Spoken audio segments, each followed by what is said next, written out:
बिस्मिल्लाहिर्रहमानिर्रहीम। अस्सलाम वालेकुम। फिजिक्स क्लास 9 चैप्टर नंबर 6 है ग्रेविटेशन। आज मैं आपको सेक्शन बी स्ट्रक्चर्ड क्वेश्चन में जितने न्यूमेरिकल्स हैं वो करवाऊंगी। तो इसके अंदर सबसे पहला न्यूमेरिकल क्वेश्चन नंबर 4 है, determine the gravitational force of attraction between Urwa and Ayesha standing at a distance of 50 metre apart. कहते हैं कि एक दो लड़कियां हैं, उर्वा और आयशा, उन दोनों के दरमियान जो है 50 मीटर का डिस्टेंस है। तो हमें उन दोनों के दरमियान gravitational force of attraction find करनी है। The mass of Urwa is 60 kilogram and that of Ayesha is 70 kilogram. तो उर्वा का मास जो है 60 किलोग्राम है और आयशा का मास 70 किलोग्राम है। ठीक है, ये दो मुख्तलिफ मासेस की बॉडीज़ हैं, उनके दरमियान 50 मीटर का डिस्टेंस है। उनके दरमियान कितनी ग्रेविटेशनल फोर्स होगी ये हमें फाइंड करनी है। हमने लॉ ऑफ ग्रेविटेशन के अंदर ये स्टडी किया है कि तमाम बॉडीज़ एक दूसरे को अट्रैक्ट करती हैं और ये जो उनकी अट्रैक्शन होती है ये उनके मास और उनके दरमियान जो डिस्टेंस होता है उस पे डिपेंड करती है। हमें इसमें जो दो लड़कियां हैं उन दोनों के दरमियान कितनी फोर्स ऑफ अट्रैक्शन है वो फाइंड करनी है। डेटा बनाते हैं हम। सबसे पहले लिखते हैं मास ऑफ उर्वा। उर्वा का मास यानी m1 कितना है इसके अंदर 60 किलोग्राम। फिर उसके बाद है mass of Ayesha m2। m2 कितना है इसके अंदर 70 kg। तो उर्वा का मास हो गया 60 किलोग्राम, आयशा का मास हो गया 70 किलोग्राम। इन दोनों का डिस्टेंस को हम r से रिप्रेजेंट करेंगे। r कितना है इसके दरमियान, r है 50 metre. Universal gravitational constant capital G की वैल्यू क्या होती है ये आपको याद करनी है और ये ब्लैंक में भी आती है और ये न्यूमेरिकल्स के अंदर गिवन नहीं होती, आपको खुद लिखनी होती है। इसको हम कांस्टेंट G से रिप्रेजेंट करते हैं। कांस्टेंट G की वैल्यू है 6.67 इंटू 10 की पावर -11 न्यूटन मीटर स्क्वायर पर किलोग्राम स्क्वायर। हमें इन दोनों लड़कियों के दरमियान ग्रेविटेशनल फोर्स यानी F फाइंड करनी है। इसके अंदर हम फॉर्मूला यूज़ करेंगे लॉ ऑफ ग्रेविटेशन वाला, Fg is equals to capital G m1 m2 divided by r square. Law of gravitation के अकॉर्डिंग फोर्स ऑफ ग्रेविटेशन दोनों बॉडीज़ के मासेस की प्रोडक्ट के डायरेक्टली प्रोपोर्शन होती है और उनके डिस्टेंस के इनवर्स प्रोपोर्शनल होती है। लॉ ऑफ ग्रेविटेशन आपने ज़रूर करना है। लॉ ऑफ ग्रेविटेशन बहुत इंपॉर्टेंट क्वेश्चन है। इस चैप्टर के तमाम इंपॉर्टेंट क्वेश्चन मैं आपको नेक्स्ट वीडियो में करवाऊंगी। अब इस फॉर्मूले के ज़रिए हम फोर्स ऑफ ग्रेविटेशन फाइंड कर लेंगे दोनों लड़कियों के दरमियान। एफ जी यानी force of gravitation will be equals to capital G क्या है हमारे पास 6.67 इंटू 10 की पावर -11। इसको हम मल्टीप्लाई करेंगे m1 से और m2 से। m1 कितना है 60 kg है और m2 है 70 kg। इसको हमने डिवाइड करना है दोनों बॉडीज़ के दरमियान के डिस्टेंस के स्क्वायर से। डिस्टेंस हमें दिया है 50 मीटर। तो हम ऐसे भी कर सकते हैं कि 50 पे स्क्वायर कर दें और 50 को 2 टाइम भी लिख सकते हैं। दोनों ही तरह हम कर सकते हैं। हमने 50 को 2 टाइम लिख दिया क्योंकि 50 का स्क्वायर था। अब इस जीरो से इसका जीरो कैंसिल कर दें, इसके जीरो से इसका जीरो कैंसिल कर दें। अब ऊपर हमारे पास बच गया 6.67 मल्टीप्लाई बाय 6 मल्टीप्लाई बाय 7। इन तीनों को जब हम मल्टीप्लाई करेंगे तो हमारे पास ऊपर आ जाएगा 280.14 और मल्टीप्लाई बाय ये जो 10 की पावर -11 है ये हम इसके साथ ही लिख देंगे। ठीक है, ये हो गया 280.14 इंटू 10 की पावर -11 और नीचे देखें 5 मल्टीप्लाई बाय 5 कितना हो जाएगा 25 हो जाएगा। 280.14 को डिवाइड कर दें 25 से। ये सारी कैलकुलेशंस आपने कैलकुलेटर से करनी है। फिजिक्स और केमिस्ट्री के अंदर कैलकुलेटर अलाउ होता है, साइंटिफिक कैलकुलेटर भी यूज़ कर सकते हैं। जब हम 280.14 को 25 से डिवाइड करेंगे हमारे पास आ जाएगा 11.2050 इंटू 10 की पावर -11। हमारे पास आया 11.2050। ये पॉइंट को अगर हम एक डिजिट पीछे लेके जाएंगे, क्योंकि जब कोई वैल्यू साइंटिफिक नोटेशन में होती है तो फिर हम उसका पॉइंट जो होता है एक सिग्निफिकेंट फिगर के बाद लिखते हैं, यानी हमें पॉइंट 1 के बाद चाहिए तो हम लिख देंगे Fg will be equals to 1.1205। बस इतना ही काफ़ी है। अच्छा, इसका क्योंकि हम पॉइंट एक डिजिट पीछे लेके गए तो 10 की पावर क्या आ जाएगी +1 और 10 की पावर -11 हमने ऐसे ही उतार ली है। आगे इसको सॉल्व कर लेते हैं। 1.1205 मल्टीप्लाई बाय, अब ये देखें ये 10 की पावर 1 है, ये 10 की पावर -11 है। इनको 10 को हम एक बार लिख लेते हैं और -11 में से +1 निकाल देंगे। हमारे पास कितना आ जाएगा -10। ये हमारे पास फोर्स आ गई 1.1205 इंटू 10 की पावर -10 न्यूटन। ये हमारा आंसर आ गया। रिजल्ट लिख लेते हैं। The force of gravitation between the girls is 1.12 into 10 की पावर -10 न्यूटन। ये हमारा सॉल्यूशन हो गया। हमारा क्वेश्चन नंबर 4 या न्यूमेरिकल नंबर 1 कंप्लीट हो गया। स्ट्रक्चर्ड क्वेश्चन का क्वेश्चन नंबर 6 का पार्ट बी करेंगे। ये जो 6 का पार्ट बी है ये हमारा न्यूमेरिकल नंबर 2 है। क्वेश्चन को रीड करते हैं। Weight of Rani is 450 Newton eight the surface of अर्थ। एक लड़की है जिसका वेट ज़मीन के ऊपर 450 न्यूटन है और आपको बताना है कि उसका मास कितना होगा। ये आप याद रखिएगा कि कोई भी जो बॉडी होती है, क्या वह इंसान हो या कोई भी ऑब्जेक्ट हो, ज़मीन में किसी भी जगह चले जाए उसका मास कांस्टेंट होता है, जबकि जो वेट होता है ग्रेविटेशनल एक्सेलरेशन की वजह से चेंज हो सकता है। तो हमें इसमें वेट तो दे दिया, हमें उसका मास फाइंड करना है। उस लड़की का वेट कितना है, वो है 450 newton. W is equals to 450 Newton.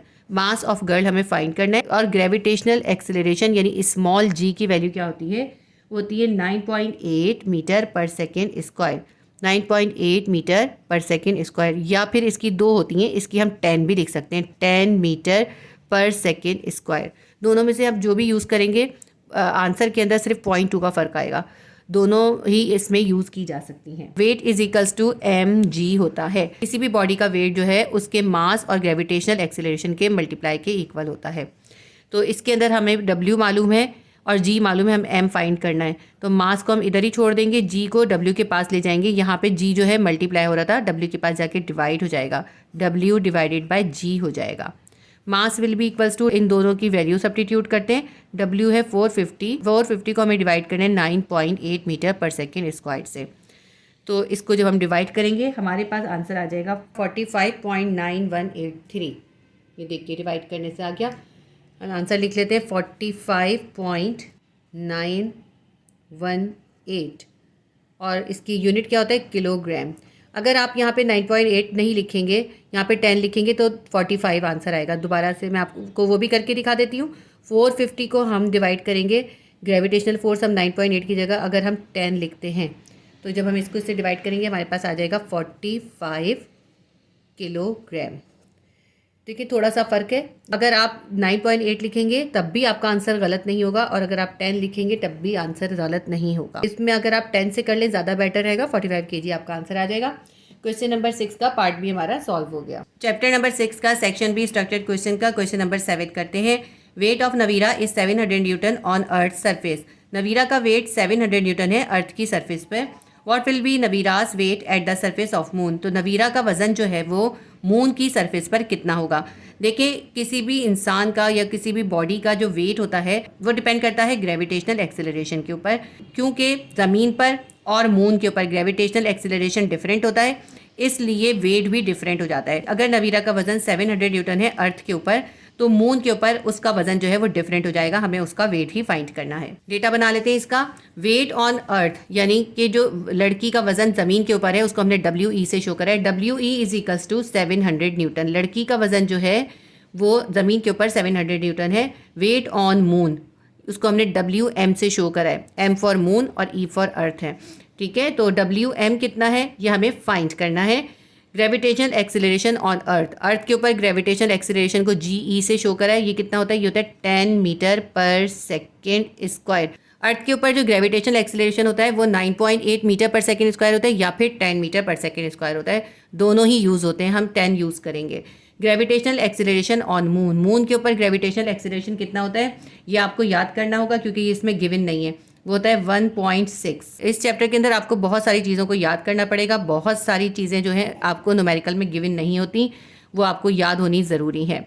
ठीक है, तो ये हो गया gravitational acceleration on moon is equals to 1.6 metre पर सेकेंड स्क्वायर। क्योंकि हमें उस लड़की का वेट मून पर फाइंड करना है तो उसके लिए ज़रूरी है हमें उसका मास मालूम हो। इसकी वजह क्या है, क्योंकि किसी भी बॉडी का या इंसान का मास जो होता है वो हर जगह पे कांस्टेंट होता है, उस पर ग्रेविटेशनल एक्सेलरेशन का कोई असर नहीं होता। तो हम पहले मास फाइंड कर लेते हैं, उसके ज़रिए हम वेट ऑन मून फाइंड कर लेंगे। तो हमें पता है W किसके बराबर होता है, W बराबर होता है mg के। ठीक है, तो हमें फाइंड क्या करना है, m फाइंड करना है। हम g को इधर ले जाएंगे W के पास, W डिवाइडेड बाय g हो जाएगा। यहाँ पे जो वेट और ये एक्सेलरेशन है ये हम अर्थ का यूज़ करेंगे, तो हम यहाँ पे लिख देते हैं WE is equals to mge और m will be equals to WE divided by GE। यानी वेट ऑन अर्थ को हम ग्रेविटेशनल एक्सेलरेशन से डिवाइड करेंगे तो हमें यहाँ पर मास आ जाएगा। वेट ऑन अर्थ उस लड़की का कितना है 700 न्यूटन है और ग्रेविटेशनल एक्सीलरेशन अर्थ का कितना है 10 है। 0 से 0 कैंसिल कर देंगे, ऊपर क्या बच गया 70। तो उस लड़की का मास जो है 70 kg है। मास क्योंकि कांस्टेंट होता है, ज़मीन पर हो या ज़मीन से बाहर किसी और जगह पर हो, मास किसी भी बॉडी का कांस्टेंट रहता है। तो यही मास जो है उस लड़की का मून के ऊपर भी होगा। तो अब हम इसका वेट ऑन मून फाइंड कर लेते हैं। तो हम लिखेंगे WM, weight on moon will be equals to mgm। Weight of moon will be equals to mass multiply by gravitational acceleration on moon. ठीक है, WM will be equals to mass, हमने जो अभी फाइंड किया था 70 kg, वही लिखेंगे।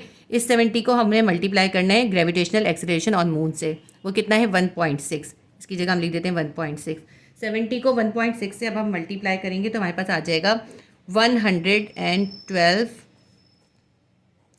Newton. यानी उस लड़की का जो मास है मून के ऊपर वो कितना होगा 112 newton. WM is equal to 112 newton. तो हम इसका रिजल्ट लिख लेते हैं। Weight of Naveera on moon is equals to 112 newton. Numerical number 7 हमारा कंप्लीट हो गया। सेक्शन बी स्ट्रक्चर्ड क्वेश्चन का क्वेश्चन नंबर 10 भी एक न्यूमेरिकल है। क्वेश्चन नंबर 10 करते हैं। If ME is the mass of अर्थ, ज़मीन का मास क्या है ME है। RE is the radius of अर्थ, और रेडियस ऑफ अर्थ को RE से जाहिर कर रहे हैं। Capital G is the universal gravitational constant, और कैपिटल G जो है वो यूनिवर्सल ग्रेविटेशनल कांस्टेंट है। Then find acceleration due to gravity G। तो आपको ग्रेविटेशनल एक्सेलरेशन यानी स्मॉल g का फाइंड करना है, और उसके लिए दो कंडीशंस गिवन की हैं। Number 1 on the surface of अर्थ, ये जो आपको स्मॉल g फाइंड करना है ये अर्थ की सरफेस पे फाइंड करना है। Number 2 at the centre of earth, और दूसरा आपको अर्थ के सेंटर में फाइंड करना है। तो अर्थ के अंदर दो मुख्तलिफ प्लेसेस के ऊपर ग्रेविटेशनल एक्सेलरेशन आपको फाइंड करना है, एक अर्थ की सरफेस के ऊपर और एक अर्थ के सेंटर के ऊपर। अब इस न्यूमेरिकल के अंदर देखिए आपको कोई भी वैल्यू गिवन नहीं है, आपको सारी वैल्यूज़ याद होनी ज़रूरी है, तभी आप ये न्यूमेरिकल कर सकते हैं। मास ऑफ अर्थ आपको याद होना चाहिए, रेडियस ऑफ अर्थ याद होना चाहिए, ग्रेविटेशनल कांस्टेंट आपको याद होना चाहिए, और स्मॉल g यानी कि ग्रेविटेशनल एक्सेलरेशन की वैल्यू भी आपको याद होनी चाहिए। स्मॉल g की जो वैल्यू होती है वो होती है 10 या फिर 9.8। अब इस न्यूमेरिकल को सॉल्व करते हैं। सबसे पहले हम लिख लेते हैं मास of earth. Mass of earth कितना होता है? मास ऑफ अर्थ है 6 मल्टीप्लाई बाय 10 की पावर 24 किलोग्राम। ये सब आपको याद करना है। रेडियस ऑफ अर्थ यानी RE लिख लेते हैं। रेडियस ऑफ अर्थ है 6.38 इंटू 10 की पावर 6 मीटर। ये है रेडियस ऑफ अर्थ, ये हमने कैपिटल RE से इसको शो करा है। ग्रेविटेशनल कांस्टेंट की वैल्यू कितनी होती है? इसको हम स्मॉल g से जाहिर करते हैं। ये होती है 6.67 इंटू 10 की पावर -11 न्यूटन मीटर स्क्वायर पर किलोग्राम स्क्वायर। ये इसकी वैल्यू होती है। ग्रेविटेशनल एक्सेलरेशन ऑफ अर्थ, जो अर्थ का ग्रेविटेशनल एक्सेलरेशन है वो आपको पता है क्या होता है? 9.8 मीटर पर सेकेंड स्क्वायर, और 9.8 भी होता है 10 भी होता है। इसके अंदर हम 9.8 यूज़ करेंगे। ठीक है, अब हमें फाइंड क्या क्या करना है? हमें फाइंड करना है अर्थ की जो सरफेस है उसके ऊपर ग्रेविटेशनल एक्सेलरेशन, उसको हमने GS से जाहिर करा है, हमें GS फाइंड करना है। और gravitational acceleration on earth centre, earth के सेंटर में जो हमें स्मॉल g मालूम करना है उसको हमने GC से जाहिर कर दिया। ठीक है, मैं आपको पहले समझाती हूँ कि ये किस तरह से डिफरेंट होता है। देखिए, अगर ये अर्थ है हमारे पास, ये मैंने ऐसे ही रफली अर्थ बनाई है, तो देखिए अर्थ का सेंटर तो यहाँ पर है। आपको G जो मालूम करना है, एक यहाँ अर्थ के सेंटर में मालूम करना है GC। तो आपको इस अर्थ के सेंटर में ग्रेविटेशनल एक्सेलरेशन यानी स्मॉल g की वैल्यू फाइंड करनी है, यानी GC फाइंड करना है। उसके अलावा आपको अर्थ की सरफेस के ऊपर जो g की वैल्यू होगी वो फाइंड करनी है। सरफेस कहीं पे भी हो सकती है, समझे आपने। इस सरफेस के ऊपर इधर आपने स्मॉल g की वैल्यू फाइंड करनी है, इसको हमने GS से जाहिर करा है। तो हमें एक इस जगह पे g फाइंड करना है और एक इस जगह पे g फाइंड करना है। ठीक है, अब आपको समझ में आ गया होगा। अब मैं आपको करवाती हूँ इसको। तो फॉर्मूला हम इसमें क्या यूज़ करेंगे? हम इसमें मास ऑफ अर्थ का फॉर्मूला यूज़ करेंगे। ये आपने जब चैप्टर किया होगा तो उसके अंदर ये सीख लिया होगा, मास ऑफ अर्थ का फॉर्मूला।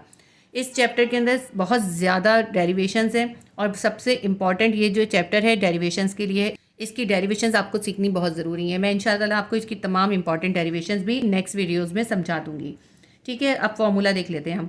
मास ऑफ अर्थ का फॉर्मूला क्या होता है? ME is equals to small g RE square upon capital G। इस फॉर्मूले को यूज़ करते हुए हम इसके लिए दोनों पार्ट फाइंड करते हैं। पहले पार्ट के अंदर हमें GS फाइंड करना है, तो हम इस इक्वेशन को थोड़ा सा चेंज कर देंगे। हम लिखेंगे ME will be equals to GS, क्योंकि हमें जो स्मॉल g है वो सरफेस पे फाइंड करना है। RE² upon capital G। बाकी सब सेम रहा है, G की जगह GS लिखा है। ये GS हमें फाइंड करना है, GS को हम यहीं पे छोड़ देंगे और ME के पास इन दोनों को ले जाएंगे। ME अपनी जगह पर ही है, ठीक है। अब GS के पास RE² जो है मल्टीप्लाई हो रहा था, ये ME के पास जाएगा तो ये डिवाइड हो जाएगा, और ये जो कैपिटल G है ये GS से डिवाइड हो रहा था, ये ME के पास जाएगा तो मल्टीप्लाई हो जाएगा। अब हमारी इक्वेशन ये बन गई। ये जो है स्मॉल g फाइंड करने की इक्वेशन होती है। मास ऑफ अर्थ को हम ग्रेविटेशनल एक्सीलरेशन के कांस्टेंट के साथ मल्टीप्लाई करते हैं और रेडियस के स्क्वायर से डिवाइड कर देते हैं। इसके अंदर हम वैल्यू सब्स्टिट्यूट कर देते हैं अब, और इसको फाइंड कर लेते हैं। GS will be equals to mass of earth हमारे पास कितना है 6 × 10⁻24 kilogram multiply by capital G कितना है 6.67 × 10⁻11 न्यूटन मीटर स्क्वायर पर kilogram square divided by RE², radius का स्क्वायर है 6.38 × 10⁻6 का स्क्वायर है 6.38 × 10⁻6 मीटर का स्क्वायर करना है हमने। आगे करते हैं इसको सॉल्व। अब ये 6.67 को 6 से मल्टीप्लाई कर दें, 6.67 को 6 से मल्टीप्लाई कर दें और ये 6.38 का स्क्वायर करें और इसका 10⁻6 का भी स्क्वायर करेंगे हम। 6.67 को 6 से मल्टीप्लाई करें तो आपके पास आ जाएगा 40.02 और ये 10 की पावर्स हैं, इनको हम एक साथ कर लेते हैं। 24 प्लस में है और 11 माइनस में है, 20 यानी प्लस माइनस माइनस हो जाएगा। 24 में से 11 निकाल देंगे, हमारे पास आ जाएगा +13 डिवाइडेड बाय 6.38 का स्क्वायर करना है। 6.38 को 6.38 से ही मल्टीप्लाई करेंगे तो हमारे पास आ जाएगा 40.704 मल्टीप्लाई बाय 10 की पावर का क्या होगा। 10 की पावर देखें 6 है और इसके ऊपर स्क्वायर है, यानी 6 2 ज़ा 12। 10 की पावर कितनी हो जाएगी 12 हो जाएगी, ठीक है। इसको और सिंप्लीफाई करते हैं। GS will be equals to 40.02 × 10⁻13। अभी हमने ऐसे ही लिख लिया। अब नीचे हम थोड़ा सा चेंज करेंगे। ये 40.704 था ना, हम इसका पॉइंट जो है एक डिजिट पीछे ले जाएंगे, कर देंगे 4.0704 कर देंगे, ठीक है। ये हमने क्यों करा है, ताकि हमारी 10 की पावर जो है 13 बन जाए। जब हम एक पॉइंट पीछे लेके गए तो कितना हो जाएगा 10 की पावर 1 आ जाएगी, तो 10 की पावर 1 और ये जो 10 की पावर 12 है, इन दोनों को हम एक साथ कर देंगे, कितनी हो जाएगी 10 की पावर 13 हो जाएगी। मैंने आपको समझाने के लिए इतनी करके दिखा दिया है।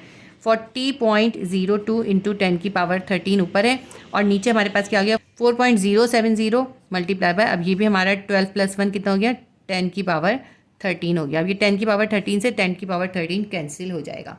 40.02 को आप डिवाइड कर दें 4.070 से तो GS की वैल्यू आ जाएगी। 40.02 को जब हमने डिवाइड करा 4.07 से तो हमारे पास आ गया 9.832, तो हमारे पास GS की वैल्यू आ गई 9.83, यानी 9.8 समझ लें, 3 लिखने की हमें ज़रूरत नहीं है। 9.8 मीटर पर सेकेंड स्क्वायर हमारे पास GS की वैल्यू आ गई, यानी अर्थ की सरफेस पर ग्रेविटेशन एक्सीलरेशन कितना होगा 9.8 मीटर पर सेकेंड होगा। और हम इसको अगर राउंड ऑफ कर दें तो ये हो जाएगा 10 मीटर पर सेकेंड स्क्वायर, ठीक है।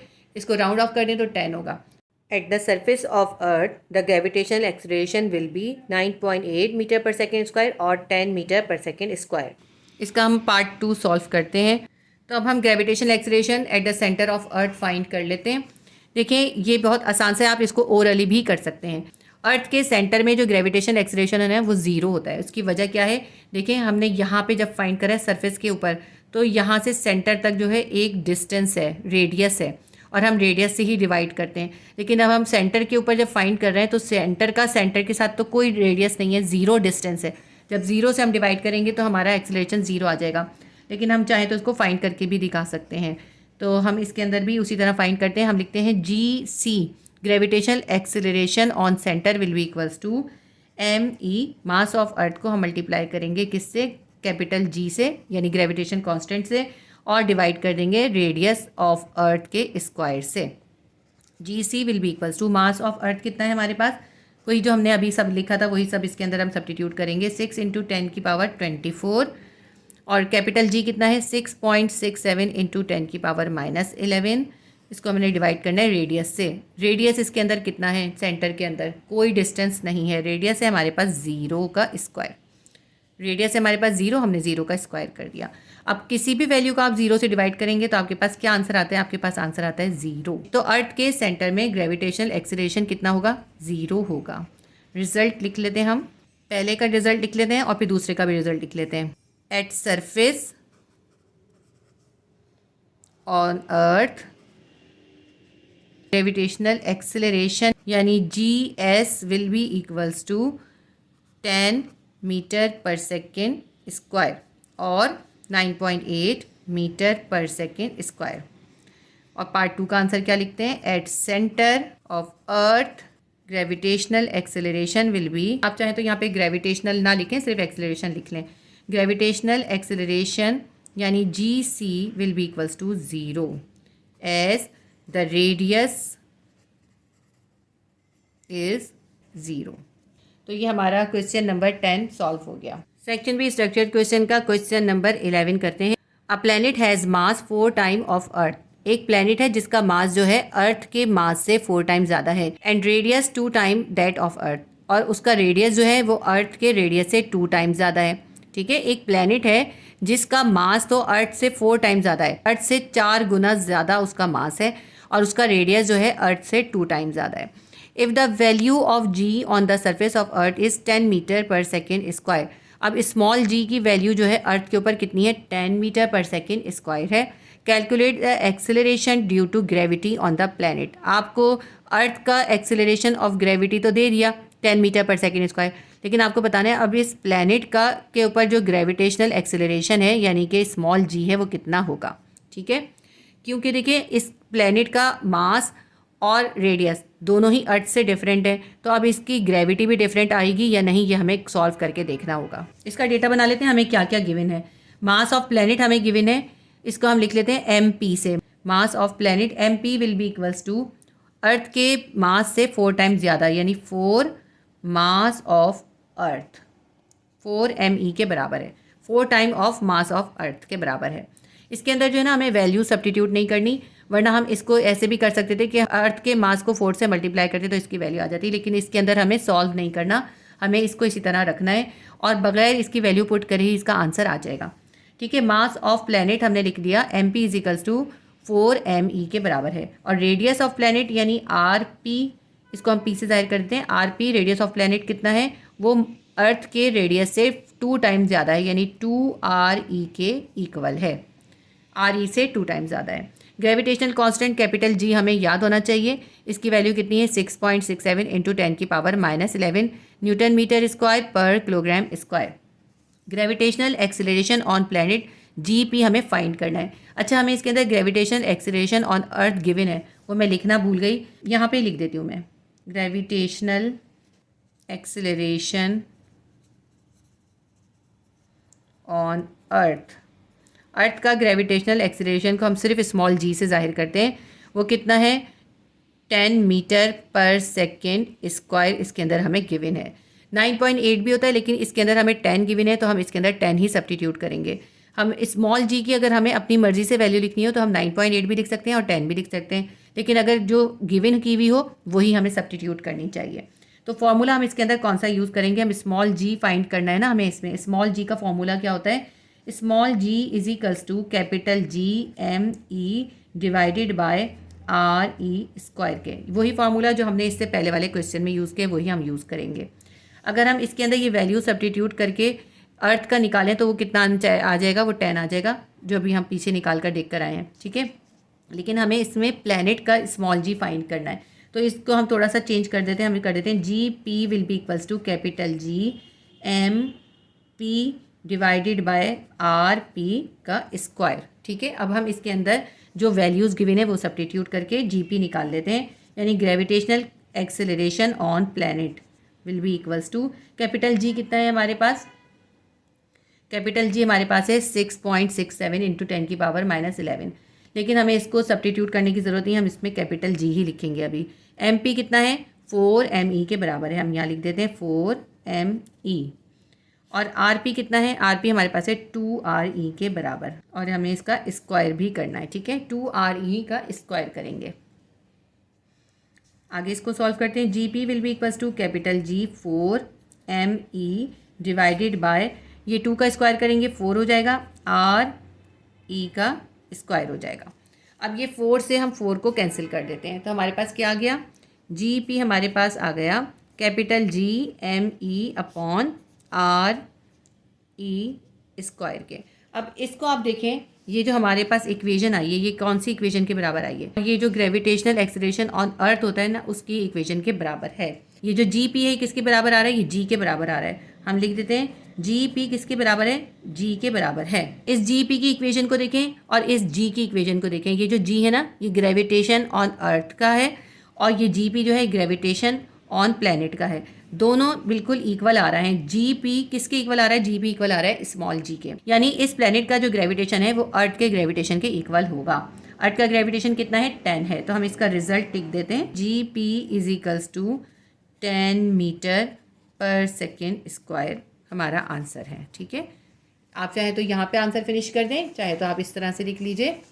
रिजल्ट लिख लें, the gravitational acceleration on planet will be equal to gravitational acceleration on earth. यानी प्लैनेट का ग्रेविटेशनल एक्सेलरेशन अर्थ के ग्रेविटेशनल एक्सेलरेशन के इक्वल होगा।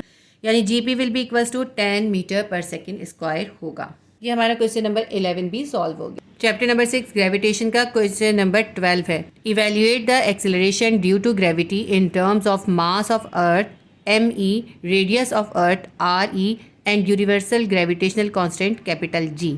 हमें अर्थ का एक्सेलरेशन इवेल्युएट करना है। ये एक तरह से न्यूमेरिकल भी है और एक तरह से एक छोटी सी डेरिवेशन भी है। इसके अंदर हमें इवेल्युएशन करनी है, हमें इसके अंदर कैलकुलेशन नहीं करनी। हमें मास ऑफ अर्थ की जगह m_e लेना है, रेडियस ऑफ अर्थ की जगह r_e लेना है और ग्रेविटेशनल कांस्टेंट की जगह कैपिटल G लेना है।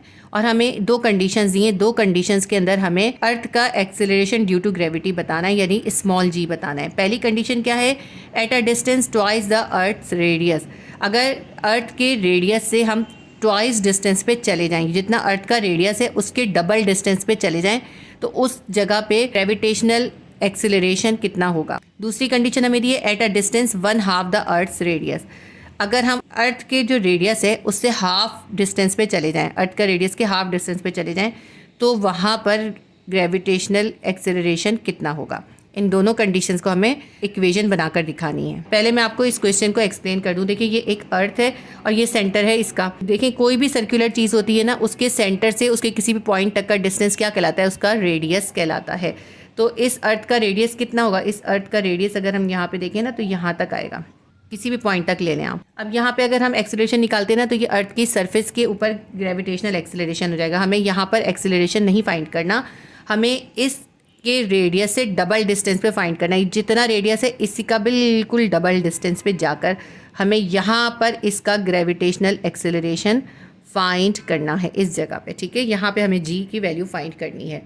ये हमारी फर्स्ट कंडीशन है। सेकंड कंडीशन क्या है? ये जो इसका रेडियस है यहाँ से यहाँ तक, सरफेस तक होता है ना, सरफेस तक होता है रेडियस, तो इसका बिल्कुल हाफ यहाँ पे भी हमें जी फाइंड करना है। ठीक है, इस डायग्राम से आपको समझ में आ गया होगा आपने क्या क्या करना है। तो इसके अंदर पहली कंडीशन के अंदर आपको अर्थ के रेडियस से डबल डिस्टेंस पे ग्रेविटेशनल एक्सेलरेशन फाइंड करना है और दूसरी कंडीशन में अर्थ के रेडियस से हाफ डिस्टेंस पे एक्सेलरेशन फाइंड करना है। अब डेटा लिख लेते हैं हम। मास ऑफ अर्थ हमें इसमें कितना लेना है? m_e लेना है। ठीक है, हमें इसके अंदर वैल्यू सब्स्टिट्यूट नहीं करनी, हमें सिर्फ इसका फॉर्मूला इवेल्युएट करना है। Mass of earth is equals to m_e। Gravitational constant capital G कितना है? कैपिटल G है। हमें इसके अंदर भी कोई वैल्यू सब्स्टिट्यूट नहीं करनी है। ग्रेविटेशनल एक्सेलरेशन G हमें इसमें फाइंड करना है। कंडीशंस हमें दो गिवन है। पहली कंडीशन हमारे पास है radius of earth r_e is equals to 2r_e के बराबर है। ठीक है, देखिए यहाँ तक r है, तो यहाँ तक कितना हो जाएगा? यहाँ तक 2r_e हो जाएगा, डबल हो जाएगा ना। तो हमें डबल डिस्टेंस पे, अर्थ के रेडियस से डबल डिस्टेंस पे हमें ग्रेविटेशनल एक्सेलरेशन फाइंड करना है। सेकंड कंडीशन है रेडियस ऑफ अर्थ कितना है? हाफ ऑफ रेडियस ऑफ अर्थ। ये जो रेडियस है जितना अर्थ का, उसके हाफ पे। ठीक है, अब हम सबसे पहले फर्स्ट कंडीशन फाइंड करते हैं। जबकि हमारे पास रेडियस ऑफ अर्थ कितना है? 2 रेडियस ऑफ अर्थ के बराबर है। स्मॉल g फाइंड करने के लिए या ग्रेविटेशनल एक्सेलरेशन फाइंड करने के लिए जो हम इक्वेशन यूज़ करते हैं वो कौन सी होती है? वो है capital G m_e divided by r_e square, ये हम यूज़ करते हैं। ठीक है, अब हमारे पास इसके अंदर वैल्यू किस चीज़ की गिवन है? सिर्फ r_e की गिवन है। इसके अंदर हम वो वैल्यू सब्स्टिट्यूट कर देते हैं। कैपिटल G m_e ऐसे ही लिखेंगे। r_e स्क्वायर की जगह हम क्या लिख देंगे? 2r_e और इसके ऊपर स्क्वायर भी है। ठीक है, आगे कर लेते हैं इसका। तो हमारे पास देखिए स्मॉल g किसके बराबर आ जाएगा? कैपिटल G m_e अपॉन 2 का स्क्वायर कर देंगे 4 और r_e का स्क्वायर कर देंगे r_e स्क्वायर 4re²। ये हमारा फॉर्मूला इवेल्यूएट हो गया। कंडीशन 2 हमारे पास है, if RE is equals to half of radius of earth. इसको फाइंड कर लेते हैं। स्मॉल जी फाइंड करने का वही फॉर्मूला हमारे पास है, small G will be equals to capital GME divided by RE²। ये आप जो डिवाइड का साइन है पूरा भी बना सकते हैं और जी को साइड में भी लिख सकते हैं, दोनों एक ही मतलब होता है दोनों का, ठीक है। अब इसके अंदर हम वैल्यू सब्स्टिट्यूट कर देते हैं, कैपिटल GME ऐसे ही रहेगा। RE² की वैल्यू क्या है हमारे पास है, हाफ RE, हाफ RE, लेकिन स्क्वायर जो है इसके बाहर है, GME डिवाइडेड बाय 1/2 का स्क्वायर करेंगे कितना हो जाएगा, 1/4 RE² हो जाएगा। इसका नेक्स्ट स्टेप हम आगे कर लेते हैं। देखिए ये डिवाइड है, इसके नीचे 1/4 एक और डिवाइड आ गया। डिवाइड के नीचे जब डिवाइड आ जाता है तो वो इन्वर्स हो जाता है, ऊपर चले जाता है, 1/4 ऊपर चले जाएगा, 4 हो जाएगा। हमारे पास जी आ जाएगा कैपिटल GME, और ये जो 1/4 है ये ऊपर चला गया, ये आ जाएगा 4 ऊपर आ जाएगा, डिवाइडेड बाय RE² नीचे रह गया। 1/4 इन्वर्स हो गया, 4/1 बन गया, नीचे 1 लिखने की ज़रूरत नहीं है। इसको थोड़ा सा हम मैनेज करके लिख देते हैं, तो small G will be equals to 4GME upon RE²। ये हमारा इवेल्यूएट हो गया। पहला हमारा ये आंसर है इसका, और सेकंड कंडीशन का हमारा ये आंसर है। न्यूमेरिकल नंबर 12 भी सॉल्व हो गया। क्वेश्चन नंबर 13 का पार्ट ए एक न्यूमेरिकल है, तो हम इसका पार्ट ए करेंगे। Calculate the speed of satellite which orbits the earth at an altitude of 400 kilometres above earth surface. एक सैटेलाइट जो कि अर्थ के ऑर्बिट में मूव कर रहा है, हमें उसकी स्पीड कैलकुलेट करनी है, और एल्टीट्यूड जो है यानी उसकी हाइट जो है अर्थ की सरफेस से वो 400 किलोमीटर्स है, हमें उसकी स्पीड फाइंड करनी है। इस न्यूमेरिकल को सॉल्व करने के लिए हमें बहुत से डेटा की ज़रूरत होगी, और वो डेटा हमें याद होना ज़रूरी है। इसके अंदर कोई भी डेटा गिवन नहीं है, हमें सिर्फ इसके अंदर सैटेलाइट की अर्थ की सरफेस से हाइट मालूम है।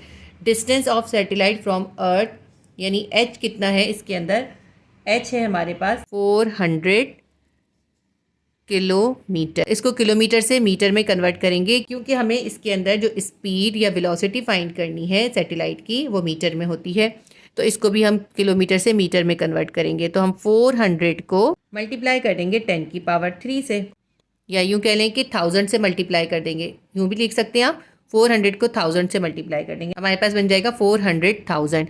अगर हम इसको साइंटिफिक नोटेशन में लिखें तो ये हमारे पास बन जाएगा 4 मल्टीप्लाई बाय 10⁵। ये किस तरह से बना है देखें, 400 को साइंटिफिक नोटेशन में लिखेंगे तो बन जाएगा 4 मल्टीप्लाई बाय 10⁻²। ठीक है, तो ये 10⁻² इसका और 10⁻³ इसका, दोनों की पावर्स प्लस हो गई। 4 मल्टीप्लाई बाय 10⁵ मीटर, ये मीटर में आ गया हमारे पास। अब क्योंकि हमें वेलोसिटी ऑफ सैटेलाइट फाइंड करनी है, उसके लिए हम ये फॉर्मूला यूज़ करते हैं।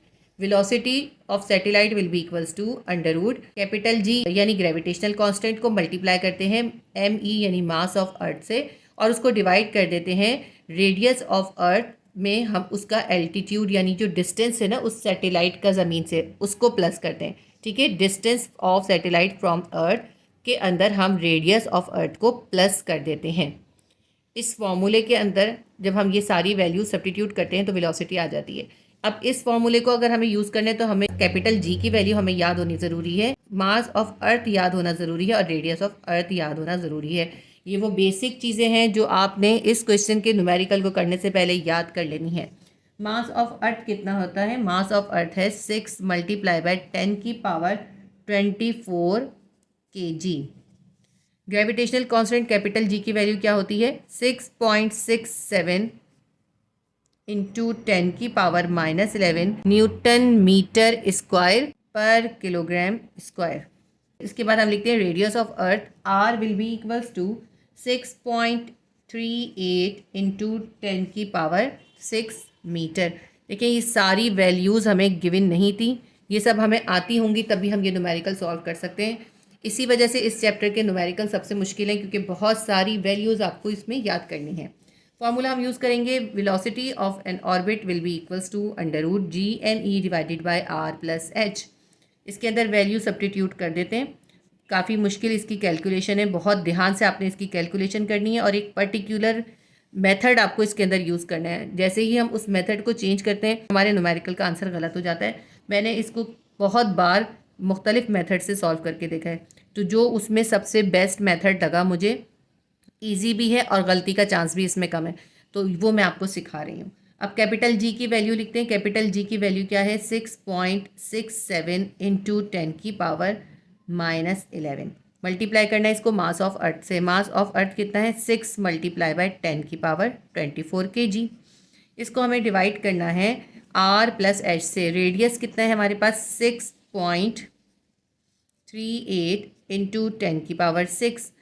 और इसके अंदर हमें क्या प्लस करना है? इसके अंदर हमें h यानी एल्टीट्यूड ऑफ सैटेलाइट, यानी सैटेलाइट का अर्थ के सरफेस से डिस्टेंस भी लिखना है। ये 400 किलोमीटर दिया था, इसको हमने कन्वर्ट किया था 4 मल्टीप्लाई बाय 10 की पावर 5 मीटर।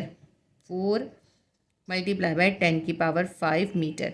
मैं यहाँ पे इसके साथ ना यूनिट्स नहीं लिखती। यहाँ पे जब हम यूनिट्स लिखते हैं ये बहुत कॉम्प्लिकेटेड हो जाता है। यूनिट जो है आप डेटा में लिखें और आंसर में लिखें। अगर आप आंसर में यूनिट नहीं लिखते तो आपके नंबर कटते हैं, ये याद रखिएगा।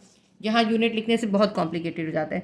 अब यहाँ पे जो मैं आपको एक ख़ास चीज़ बता रही हूँ उसको आपने फॉलो करना है।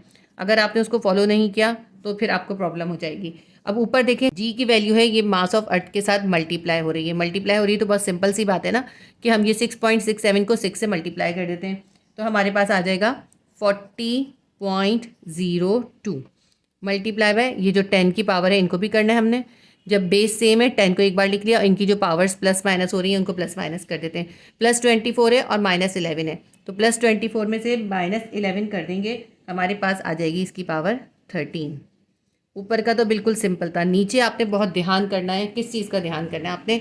बच्चे गलती क्या करते हैं, ऊपर भी मल्टीप्लाई किया था ना, नीचे भी मल्टीप्लाई कर देते हैं। नीचे प्लस है, और प्लस है कैसा? जिसमें साइंटिफिक नोटेशन में आपको वैल्यूज़ गिवन है। जब साइंटिफिक नोटेशन में वैल्यूज़ गिवन होती है हम कभी भी उस तरह प्लस नहीं करते। इसका एक खास आपने मेथड यूज़ करना है। यहाँ पे देखें 10 की पावर 6 है, यहाँ पे 10 की पावर 5 है। हम इसकी भी पावर जो है 10 की पावर 5 बनाएंगे, या तो इसकी 6 बना लें या इसकी 5 बना लें, लेकिन मैं इसकी 5 बनाऊंगी। इसकी हमें 10 की पावर 5 करनी है, तो हम क्या करेंगे, इसका ये जो पॉइंट है ना ये एक डिजिट आगे ले आएंगे, जिससे क्या होगा, -1 पावर आएगी। 6 में से -1 करेंगे तो हमारी +5 पावर आ जाएगी।